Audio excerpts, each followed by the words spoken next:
اعوذ باللہ من الشیطان الرجیم بسم اللہ الرحمن الرحیم رب اشرح لی صدری ویسر لی امری واحلل عقدۃ من لسانی یفقہوا قولی۔ منتخب احادیث، علم اور ذکر، اللہ تعالیٰ کے ذکر کے فضائل۔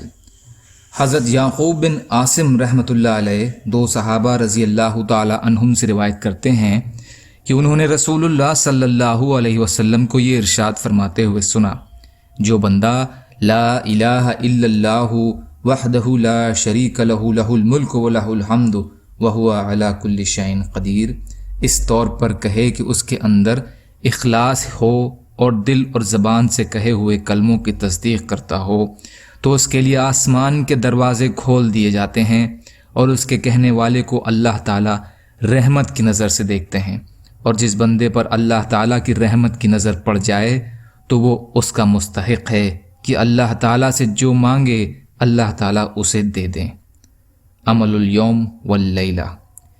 حضرت عبداللہ بن عمرو رضی اللہ تعالی عنہ سے روایت ہے کہ نبی کریم صلی اللہ علیہ وسلم نے ارشاد فرمایا، سب سے بہتر دعا عرفہ کے دن کی دعا ہے، اور سب سے بہتر کلمے جو میں نے اور مجھ سے پہلے انبیاء علیہ الصلاۃ والسلام نے کہے ہیں، لا الہ الا اللہ وحدہ لا شریک لہ لہ الملک و لہ الحمد وہو علی کل شیء قدیر، یہ ہیں۔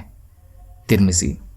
ایک روایت میں رسول اللہ صلی اللہ علیہ وسلم کا ارشاد نقل کیا گیا ہے کہ جو شخص مجھ پر ایک مرتبہ درود بھیجتا ہے، اللہ تعالیٰ اس کے بدلے اس پر 10 رحمتیں نازل فرماتے ہیں اور اس کے لیے 10 نیکیاں لکھ دیتے ہیں۔ ترمذی۔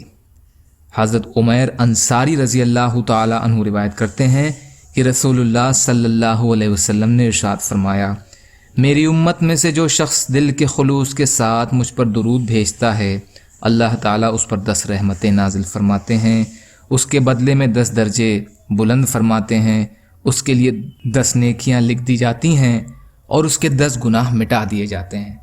عمل الیوم واللیلہ۔ حضرت ابو امامہ رضی اللہ تعالی عنہ روایت کرتے ہیں کہ رسول اللہ صلی اللہ علیہ وسلم نے ارشاد فرمایا، میرے اوپر ہر جمعہ کے دن کثرت سے درود بھیجا کرو، اس لیے کہ میری امت کا درود ہر جمعہ کو مجھ پر پیش کیا جاتا ہے، لہٰذا جو شخص جتنا زیادہ میرے اوپر درود بھیجے گا وہ مجھ سے قیامت کے دن درجے کے لحاظ سے اتنا ہی زیادہ قریب ہوگا۔ بیہقی۔ ترغیب۔ یا اللہ ہم سب کو کہنے سننے سے زیادہ عمل کی توفیق عطا فرما۔ یا اللہ مظلوموں کی مدد فرما، ہم سب کو اپنی استطاعت کے بقدر اپنا حق ادا کرنے والا بنا۔ یا اللہ رحم کا، کرم کا، عافیت کا معاملہ فرما، سچی توبہ کی توفیق عطا فرما۔